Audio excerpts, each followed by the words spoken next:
The violence in the still occupied northwestern Tigray could perhaps be the most horrific in terms of its scale and systematic nature, resulting in the displacement of hundreds of thousands of Tigrayans. A deliberate and systematic attempt has been made to cleanse northwestern Tigray of its majority Tigrayan population. We visited IDPs where many of these IDPs have been forced to seek shelter. We spoke to a group of IDPs displaced from Western Tigray and Northwestern Tigray that tell us of the heinous nature of the violence that had forced them to abandon their homes. I used to live in Abdurrafi in the Amhara region of Ethiopia until mid-November of 2020. Few days later, I was displaced by the Amhara militants to Humora, Western Tigray. Unfortunately, I was also imprisoned inside Humora for about a month. Right after a release from detention, I fled to Shire, northwestern Tigray, in search of welfare. Then I sheltered almost for 2 years there.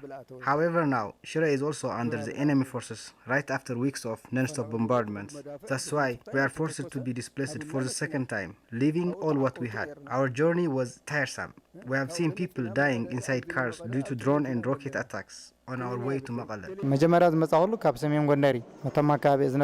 First, I was displaced from North Gondar Matame area, Amhara region to Western Tigray in 2016, leaving all my belongings behind. Regarding this issue, I haven't got justice yet. On top of this, I was also forced to be displaced from Western Tigray following the genocidal war declared on Tigray in November 2020, and I have been sheltered in Shira. Sadly, more than 60 internally displaced people were killed due to drone attack while we were traveling by a truck from Shira to Shararo on October 4 of 2022. It was horrific indeed. Fortunately, I survived. The atrocities are unspeakable. Salam Talahun, a 7-month nursing mother who is now suffering from epilepsy, is also the other survivor of a brutal shelling of artillery in Shira. She says she has seen civilians dying of drone attack carried out by the joint Ethiopian and Eritrean forces.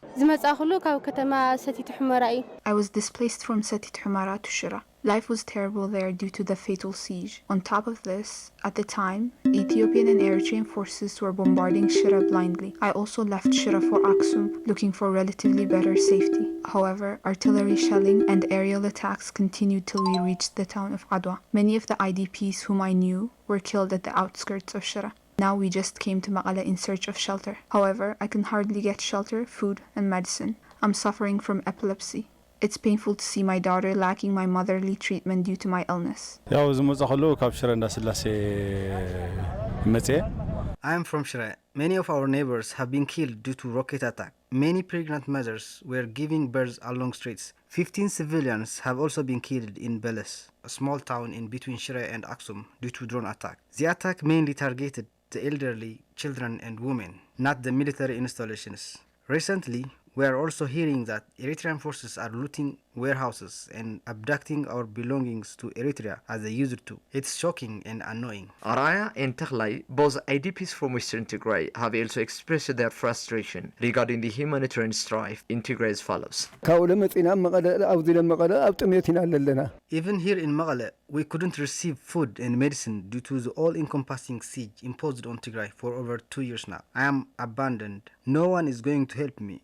I don't know the whereabouts of my children yet. It's been almost 2 years since we weren't in touch. We're having our 3rd year now.